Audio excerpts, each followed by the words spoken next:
महंगा पड़ा प्रेम प्रतारणा दुष्कर्म अभियोग रे बंधा हेले एसआई बाबू। सब इन्स्पेक्टर प्रभात कुमार नायकों को गिरफ कला बारिपदा टाउन थाना पुलिस। मयूरभंज जिला बारिपदा टाउन थाना रे कार्यरत एसआई नाँ रे दुष्कर्म अभियोग होइछे। विवाहर प्रतिश्रुति दे प्रतारणा करिथिबा अभियोग करिसेंती युवती। अभियोग अनुसार पुरीर जणे युवती को विवाहर प्रतिश्रुति दे शारीरिक संपर्क रखिथिले परे प्रतारणा करिथिले। अभियोग आधार रे एसआई को गिरफ करिछि पुलिस। सेपटे अभियोग को खंडन करिसेंती एसआई प्रभात कुमार नायक। युवती को विवाह करिथिबा कथा से कहिसेंती।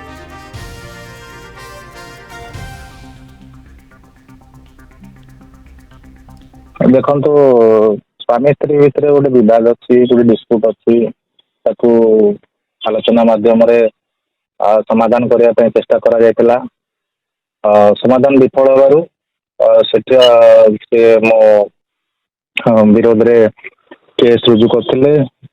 आश्चर्यर विषय हूँ 69 बीएनएस दिखाई जेहेतु विवाह हो सारी तो केस जदि भी रुजु होती मामला रुजु होती 69 बीएनएस लगी सेटा अत्यंत मर्माहत करछि मते। एवं आश्चर्य विषय हूँ जड़े जदि जन को विवाह कर कौन स्वामी स्त्री भितर कौन विवाद अच्छी सेटा को वर्तमान लव सेक्स और धोकार एंगल देखि हाईलाइट करा जाउची जहाँकि संपूर्ण मिथ्या। एवं यही न्यूज प्रकाश होला परे मु अत्यंत मर्माहत अच्छी मानसिक अशांति रे अच्छी।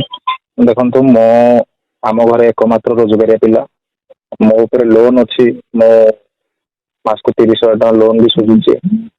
तो मो जिते विवाह कथा उठिला मुझे कहती जेहेतु मोर आर्थिक स्थिति ठीक नहीं मुझे वर्तमान विवाह करें ना मत वर्ष रु 2 वर्ष समय दि जाओ।